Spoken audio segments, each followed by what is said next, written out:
welcome back. Thank you so much for tuning in with me with Chris. I got a very, very special treat for you guys, taking that trip to Spain. Not your very traditional Valencia paella, but it's gonna be awesome, I promise, and I cannot wait to share this with you guys. Come on in, see what I've opened up. First, one of our main ingredients of the paella, it's gonna be our awesome bomba rice.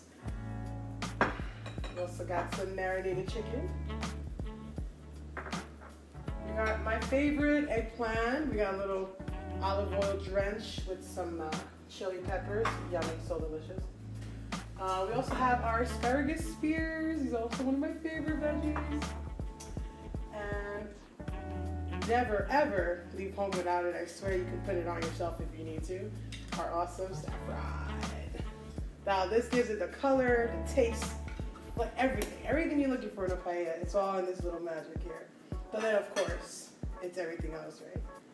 We have our beautiful smoked paella spices, which is our different types of spices all together.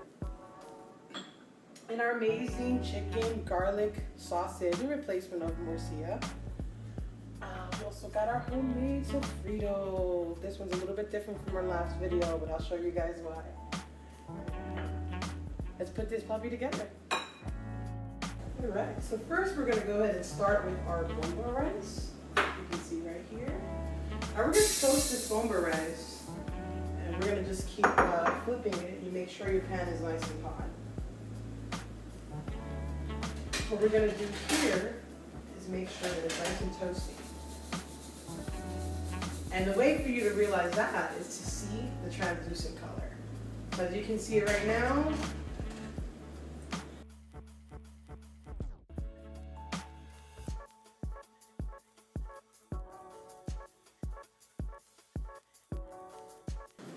now the trick to getting this paella cooked evenly and at the proper time would be for you to toast this properly. So you'll start to smell it, you'll start to hear it crackle, but that's first and foremost your main key to making your paella. So that it doesn't come out so like mushy or soft, and it also gives it that nice chewy texture from the bomba rice.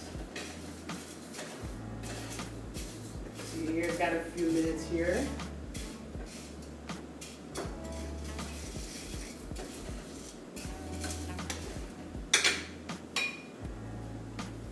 And you want to make sure you get that nice translucent color. We do not want to burn the rice. As you can see here, the whitening is starting to show. Now, there are different ways of making your paella traditionally, or some people would add in the stock first, some people would saute their proteins or the veggies as well. I like to personally toast my bomba rice. This was taught for me from my mentors, and just being in the culinary industry for a while, paella has always been one of my favorites to make. So I've tried it so many other ways, I kid you not. It just never tastes the same as this way. So thank you, chef. So as you can see here, it looks like we're just about ready.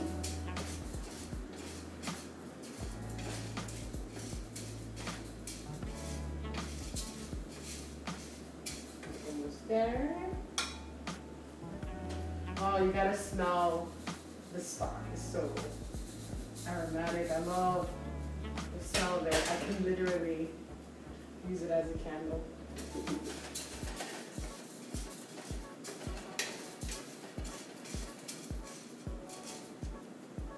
All right, so that's looking pretty good. We're gonna go ahead and add in our spices. Our wonderful paella spice. Now the reason why I want to add this in dry is because I want to make sure that it's on every piece of rice. So here,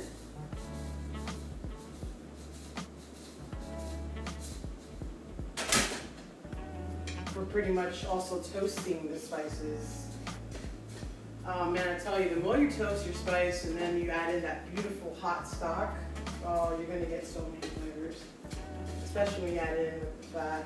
Oh, to die for. So this is looking pretty good. Color is nice and pale. Now we're gonna add in our sofrito.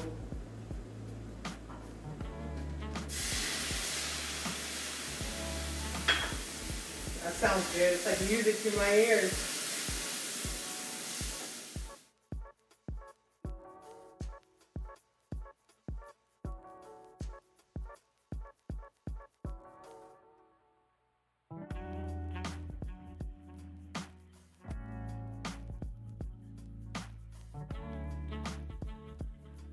So here we have our lovely seafood stock. It's gonna go on our paella. It's beautiful. It's slow braised chicken bones, shrimp shells, and this beautiful color you guys are seeing right here is our saffron, which I showed you guys in a beautiful jar. But you get to see all that magic once I whip this all up. So I'm gonna go ahead and hit it with some little stock.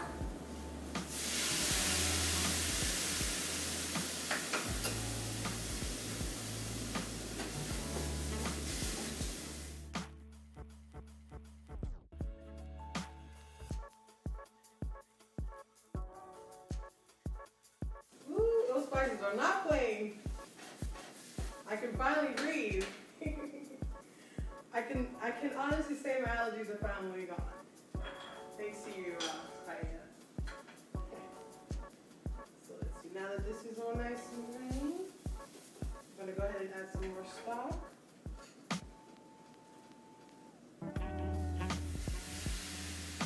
That's the kind of noise you want to hear.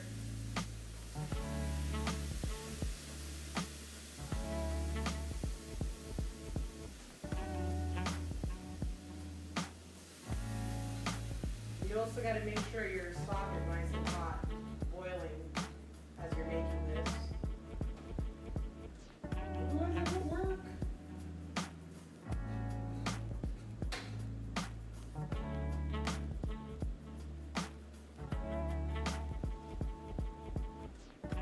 Now you want to put enough rice to completely submerge it, but you don't want to absolutely drown it in it.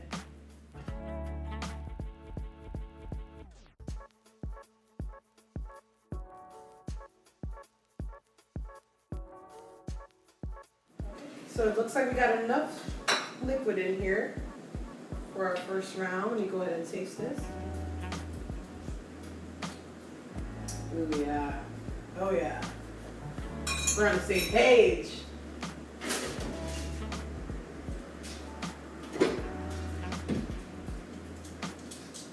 Okay, so now you want to start with the proteins. They're going to take a little bit longer than usual.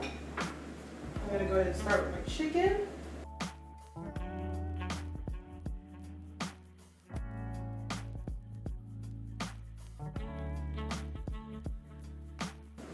Our next item is going to be our sausage.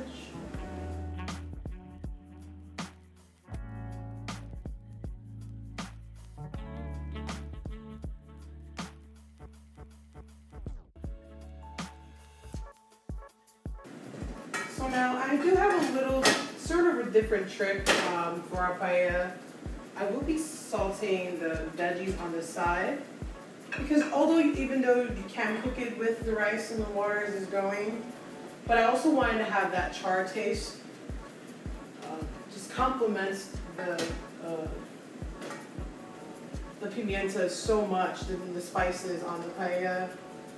It's unbeatable.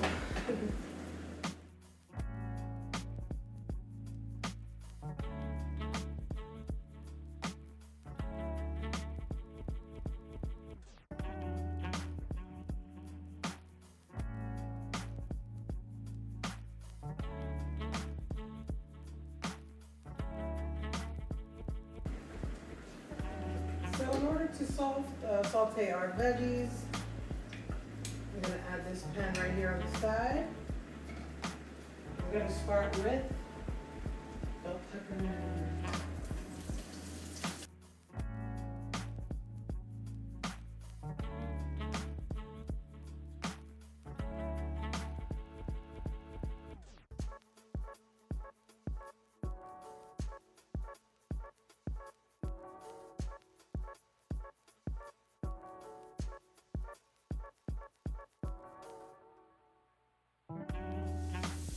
So as I'm sauteing these bell peppers on the side, I went ahead and added some of the paella spice as well as some salt and pepper. And this is going to go for about 15 to 20 minutes. I'm going to keep it either like a medium heat. If you are near your paella, just make sure that you're turning it because you want to cook it on all ends.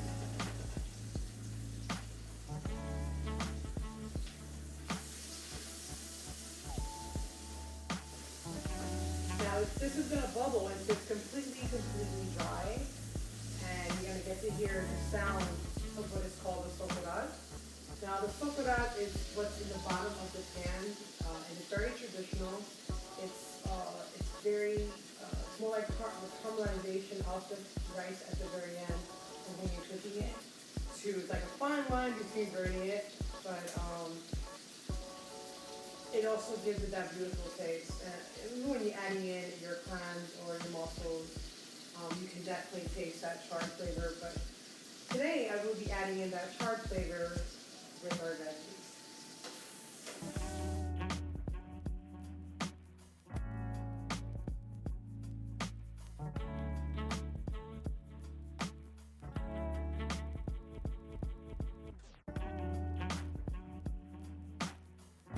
Okay, so now that I have my sausage and chicken swimming, I want to add in my shrimp a little, maybe about 10 minutes after I add those items in. They do take longer. The chicken does take longer to cook as well as the sausage. So I also do not want to overcook our shrimp here. So I'm going to go ahead and add that in. Oh my god, it smells so good, I tell you guys.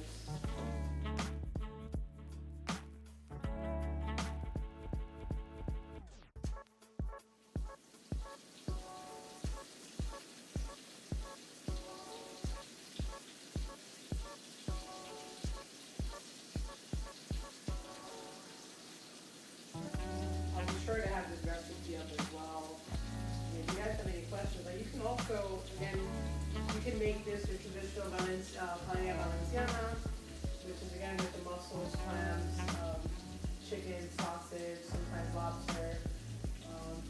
Super traditional. This one for me is more like a Paella Primavera because it has your summer veggies along with the chicken, sausage, and shrimp.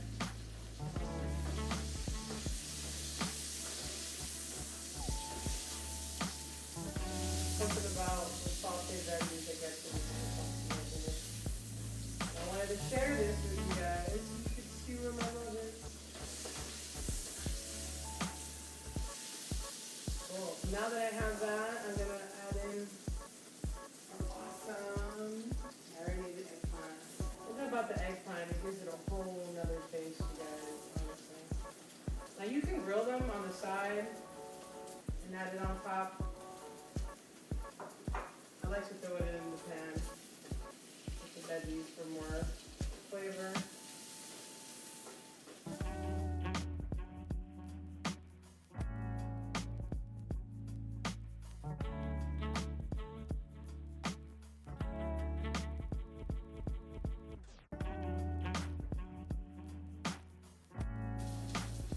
You can see I added my asparagus here.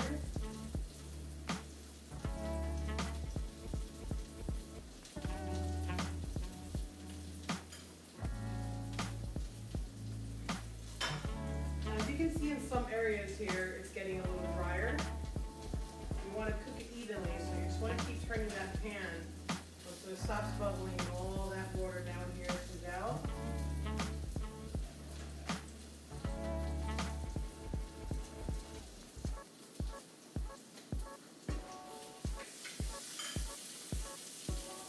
So we're going to add in our veggies. Oh, this looks so yummy, you guys.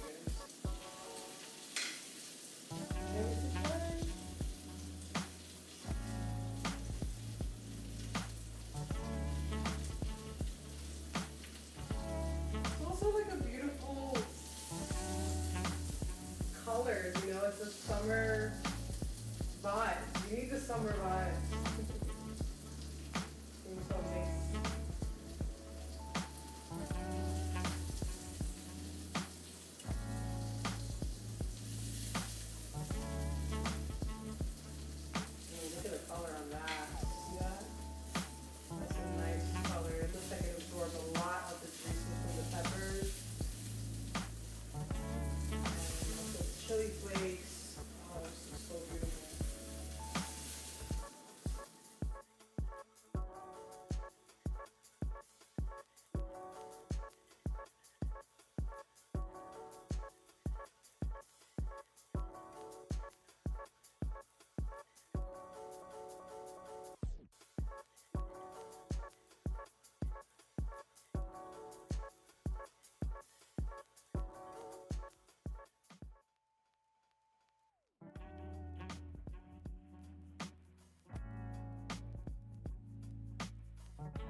Alright, so it looks like we are coming to a final here. So we got some water on this side. You don't want it to be too smoky, and in order for you to communicate with your paella, it does says a lot in the smells. It does have different smells to it, from toasting your bumper rice to adding in your stock, to adding in more stock. You can definitely communicate with it and definitely communicate back with you.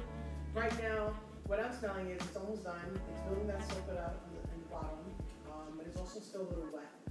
So in order for it to be nicely cooked and nicely steamed, it's get all that water out, all that stock out from within the flavors. So right now we're looking to get about another 5 minutes and we'll be ready to serve this out.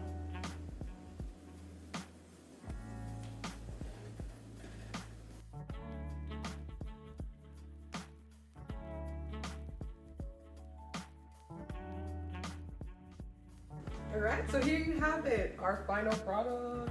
Here is our Paella Primavera. And as you can see, it has our beautiful shrimp and our lobster, peppers, just so amazing, our sausage. Now what I wanted to show you guys with the sofrito, which is basically right in here. See that scrape? That's part of the sofrito, which gives it that charred taste. And that's something you can pick up with skills. So let's give it a try.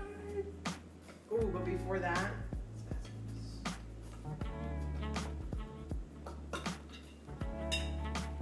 magic.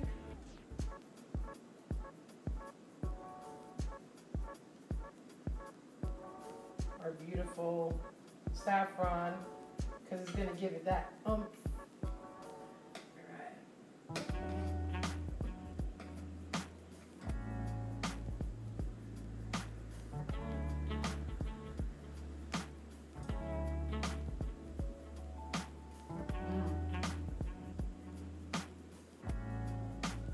So delicious. The crunchiness of the sofrito, I tell you, it makes the paella. Like if you don't have that, you probably just have rice and veggies and proteins in it. But that sofrito, man, I tell you, you add a little bit of olive oil right on top of it. You just can't beat it. It's great. I long for that scrape.